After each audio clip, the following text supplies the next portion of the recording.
comprei a paleta que tá toda bagunçada, cheia de pó. Um Willy Wonka, que é só de cores marrons, que eu só praticamente uso marrom na minha pálpebra. E aproveitando, já que eu não terminei a maquiagem, mas eu terminei a resenha de Light Lark, eu vou falar também sobre Cantiga dos Pássaros e Serpentes. Eu tinha gravado um vídeo falando sobre esse livro, só que a câmera tava bem ruim naquela época, meu celular tinha acabado de voltar da manutenção e não tava tão bom ainda. Eu gravei, até postei um vídeo, meu último vídeo falando sobre livros tá com a câmera ruim e eu até fiquei com vergonha de postar, mas enfim. Vamos lá então, aproveitando, eu fui ler aquele livro, o da Cantiga, aproveitando o hype que a adaptação me trouxe com o trailer quando saiu. Eu fiquei com muita vontade de ler e fui ler, aproveitando que eu sou muito fã da adaptação de Jogos Vorazes. Eu gosto muito dos livros, eles marcaram minha adolescência. E eu queria voltar nesse sentimento de Jogos Vorazes, aquela época, quando eu tinha 13 anos, que eu gostava muito de ler e tal. E eu senti que esse livro me trouxe de volta esse sentimento. Toda a questão envolvendo esse filme me trouxe também. Esse sentimento de Jogos Vorazes voltou e tal, e aquelas coisas da discussão social que esses livros trazem. É muito legal. E só um parênteses, eu usei esse mouse aqui, que é meio que um fixador da maquiagem, que tá praticamente acabando. O Toffee, pra contornar a pálpebra. Esse Nude Crunch Surprise, pra ser a base. E esse Golden Ticket pra dar um brilhinho pro olho. Primeira vez, é uma coisa que não é da Shein que eu vou usar, que é esse rímel Extreme, que já tá acabando, inclusive. É aquele que viralizou no TikTok, porque ele deixava os cílios bem enormes e tal. Eu não senti tanta diferença assim, mas é rímel, né? Eu não consigo ficar sem. E o livro, voltando sobre, ele fala sobre o Snow, e isso foi muito contraditório também. Teve muita gente que ficou com o pé atrás, porque a gente vai acompanhar um vilão, estamos com medo que romantizem o vilão e tal. E não foi o que aconteceu. Deu pra ver desde o começo que o Snow, ele é egoísta, ele se sente superior às pessoas desde o começo, ele sempre se sentiu assim. Mas é interessante ver como as coisas eram diferentes naquela época. A época em que o livro acontece, eles vão começar a 10ª edição dos Jogos Vorazes, então ainda é tudo muito recente. A família Snow, ela tá quase falindo praticamente, e pra eles isso é uma grande vergonha, porque eles se consideram, principalmente os Snow se consideram superior por ser da capital, por ter nascido na capital. E ele vê os distritos como se fossem selvagens. Todo mundo que é do distrito, pra ele, é como se fosse inferior mentalmente, em relação a atitudes, totalmente inferior em todos os quesitos em relação a eles. E também é a primeira vez nos Jogos Vorazes que os estudantes da academia, que é tipo um colégio da capital, eles vão ser escolhidos como mentores para orientar os tributos em relação ao que fazer e etc. nos Jogos Vorazes.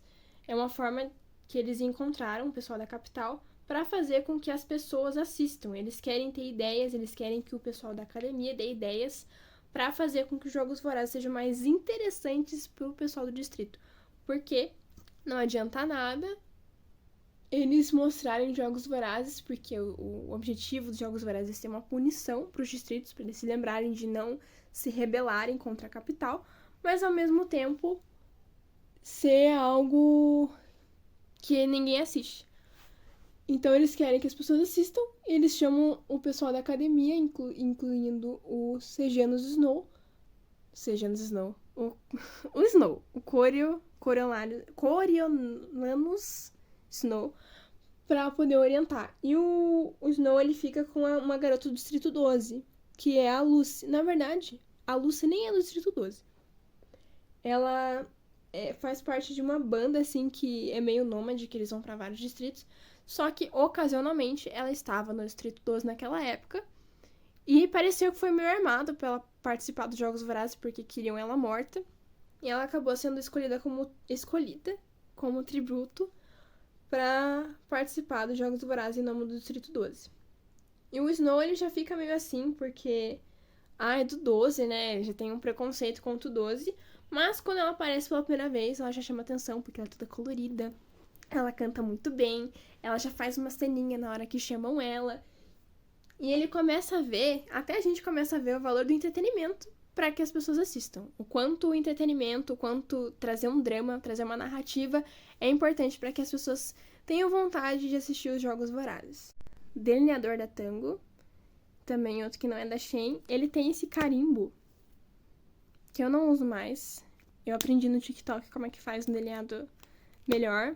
Eu vou usar só... Ih, nem sempre sai a ponta certa. Eu não sei se vou conseguir mostrar, mas eu vou tentar fazer aqui, botar um ponto, juntar e depois voltar, trazer pra cá. Como se fosse fazer um triângulo. A ponta não ficou fina, mas eu vou afinar com o tempo.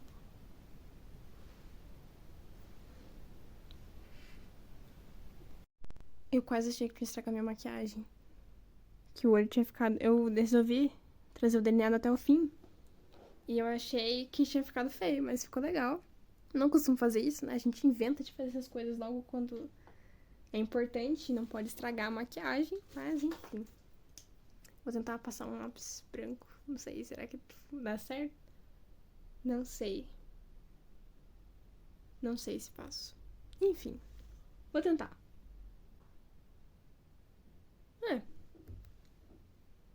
Dá uma diferença bem pequena.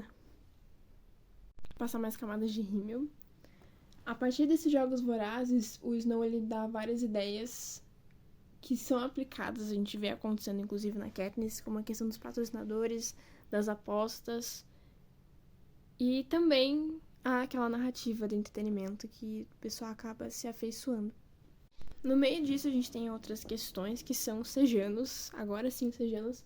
Ele é um cara do Distrito 12, que a família dele ficou muito rica, e eles foram morar na capital por conta disso. Mas os Sejanos ainda têm um apego com o Distrito 2. E olha que é o Distrito 2, porque é um dos distritos mais importantes, entre aspas, são os mais avançados. Mas ainda assim, o Snow ele vê os Sejanos como alguém inferior, como alguém patético por sentir falta dos amigos dele, das pessoas do Distrito 2, por ter um sentimento de saudosista em relação ao distrito. E ele vê aquilo como patético, como se, meu Deus, você deveria agradecer por estar aqui na capital conosco e você ainda fica afeiçoado ao Distrito 2. Então dá pra ver que o Snow, ele é podre. Sempre foi podre. Ele não mede esforço pra conseguir o que ele quer. Às vezes ele fica pensando que é o bom moço, mas ele tem atitudes que são muito contraditórias. Então você fica nessa de qual que é a dele. Eu acho que ele nem sabe, ele vai entendendo com o tempo. E também rola um romance entre o Snow e a Lucy, que é meio confuso, porque foi meio do nada, foi baseado em nada. Os dois não têm nada a ver, absolutamente nada, a questão de visão de mundo, a forma como eles enxergam as coisas, a opinião que eles têm é totalmente diferente. Eu não sei de onde que surgiu esse romance, é muito confuso. Agora é a hora de escolher pó, entre o pó banana, que ele é amarelado, e o pó translúcido, que ele é branco. Escolhi o translúcido. RK, não conheço a marca. O livro ele é dividido também em 3 partes, como se fossem 3 atos. Na primeira, a gente vê os preparativos dos Jogos Vorazes. Na segunda, acontecem os Jogos Vorazes. E na terceira, é um pós-Jogos Vorazes, que eu não vou falar o que acontece porque é spoiler. Os Jogos Vorazes ele é bem pequeno no livro. É a parte mais emocionante porque é a parte que tem mais ação. E é interessante de ver porque nos outros livros que a gente já conhece, os Jogos Vorazes, a Katniss está dentro dos jogos, ela está participando, então a gente tem uma visão geral, a partir do que ela está vendo, claro, mas a gente tem uma visão de quem está lá dentro. E nesse livro não, porque a gente não acompanha o pensamento da Lucy em nenhum momento. Então é como se a gente estivesse assistindo os Jogos Vorazes também. Até porque a Lucy, durante os jogos, ela não aparece muito, então fica aquele sentimento de angústia. De o que vai acontecer com ela? Como é que ela tá? Será que tem alguém atrás dela? Será que ela tá machucada? Será que aconteceu alguma coisa? A gente não sabe.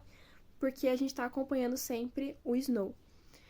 E, inclusive, nesses momentos dos Sejanos me irritou bastante, porque ele se revolta contra a capital algumas vezes, só que é uma revolta que é, tipo, birra de criança. E é muito irritante, porque, primeiro, é burrice ele se irritar ali na frente das pessoas que comandam os Jogos Vorazes. É como se ele já desse a faca ali pra meterem nele, assim. Ele dá... Ele fala assim, ó, gente, aqui, ó, eu sou um alvo, eu sou um rebelde. Ei, faça alguma coisa comigo. Olha aqui, tô me rebelando. Isso é muito chato. Ele poderia usar o dinheiro dele pra ajudar essas pessoas, ao invés de só ficar gritando, como se as pessoas fossem falar: meu Deus, você se revoltou. Realmente, estamos errados. Vamos mudar a partir de agora. Não é assim que funciona, né, queridos? Tem que mostrar pras pessoas por que elas estão erradas. E até nem todo mundo quer ver que tá errado, nem todo mundo aceita, porque as pessoas pensam que é o certo a se fazer. Todo mundo faz maldade achando que faz sentido com o que eles pensam, achando que tá certo. Ninguém faz maldade sabendo que é maldade, 100%, sabe? Às vezes as pessoas pensam que, é maldade, mas as minhas justificativas são corretas. Então, pra você mudar o pensamento de alguém em relação a isso, é muito difícil. Não é gritando, esperneando que você vai fazer isso ser diferente. E, inclusive, a relação do Snow com os Sejanos me irrita também, porque o Snow é muito falso. Ele reclama dos Sejanos, ele não gosta da atitude dos Sejanos, mas ao mesmo tempo ele sempre se dispõe a estar ali por ele, como se fosse um super amigo. E a gente vê as consequências disso depois. Eu não vou falar muita coisa, mas a gente vê as consequências sabendo que isso não é. O que acontece? E o livro, ele tem de novo aquelas discussões a respeito dos Jogos Vorazes, do autoritarismo e etc. Só que dessa vez a gente vê a visão de quem tá no poder, a visão da capital. A gente vê pessoas que não medem esforços para conseguir o que quer, a procura por poder e principalmente o controle, algo que é muito falado durante o livro, que o Snow também gosta de ter. O Snow é uma pessoa muito controladora. Isso ele faz com que ele seja um vilão. E teve uma coisa que me irritou bastante, que ele falou no momento em que ele tá com a Lucy, que ele disse que gostava mais quando ela tava meio que trancafiada ali nos Jogos Vorazes, porque ele sabia pelo menos onde ela tava. E, meu Deus, você preferir que alguém esteja num lugar trancafiada só porque você sabe onde a pessoa tá, é meio... é problemático. Mas por quê? Porque ele gosta de ter o controle, ele gosta de controlar os outros. Inclusive, essa guerra que os Jogos Vorazes gostam de relembrar, os próprios Jogos Vorazes é uma forma de controle, de controlar a guerra, fazer com que os distritos paguem e ao mesmo tempo controlar essa guerra, porque se ela sair do controle, se os distritos realmente se rebelassem, a capital não teria controle do que realmente aconteceria. Então é uma coisa que a gente vê bastante e é discutida bastante. E acredito que seja o ponto principal de toda a história dos Jogos Vorazes, a vontade do Snow de ter controle sobre as pessoas e sobre as coisas. E também, eu tenho que falar da Lucy. Ela é uma personagem incrível, maravilhosa. Eu gosto muito dela. Queria que ela tivesse sido mais explorada. Queria que tivesse tido um momento de ponto de vista dela. Ela é uma personagem muito legal, muito cativante. E eu fiquei muito triste pela forma como ela foi tratada no decorrer do livro. Também, outra coisa dos Jogos Vorazes que foi diferente é que os tributos eles ficavam trancados como se fosse no zoológico antes deles irem pra arena. Isso também foi mudando.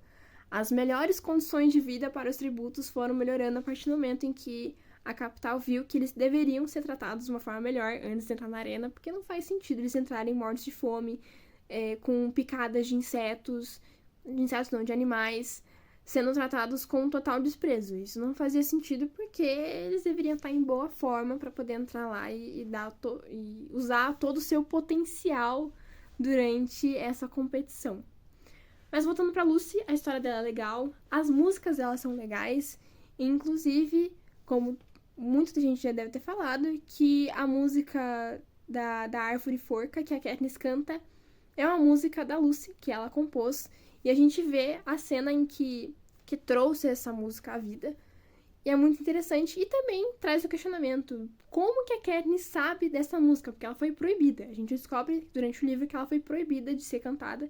Como é que a Katniss sabe dessa música? Será que algum antepassado da Katniss teve alguma relação com a banda da Lucy? Aí fica esse questionamento. E também a autora traz muitos pontos da história que ficam em abertos. Essa questão da música e outros. E também a gente vê como é que a Katniss foi realmente ameaçadora pro Snow. Tanto dela cantar música, tanto do nome dela, que é citado, né? A flor, cujo nome dela é baseado, também é citado. Enfim, enquanto a Katniss simbolizava uma Lucy 2.0, uma Lucy alternativa, e o Snow tinha realmente razão em se incomodar com ela. Ela trazia muito a Lucy de volta, de certa forma. E espero que vocês tenham gostado do vídeo. Aqui a maquiagem ficou pronta. Estou pronta para tirar as fotos da formatura. E se vocês gostaram da resenha, me contem também o que vocês acharam desse livro, porque é um livro que traz muitas discussões interessantes. Também, se vocês quiserem que eu fale sobre algum outro livro, me falem. Conversem comigo, eu gosto muito de ter essa troca. Tchau, tchau, gente!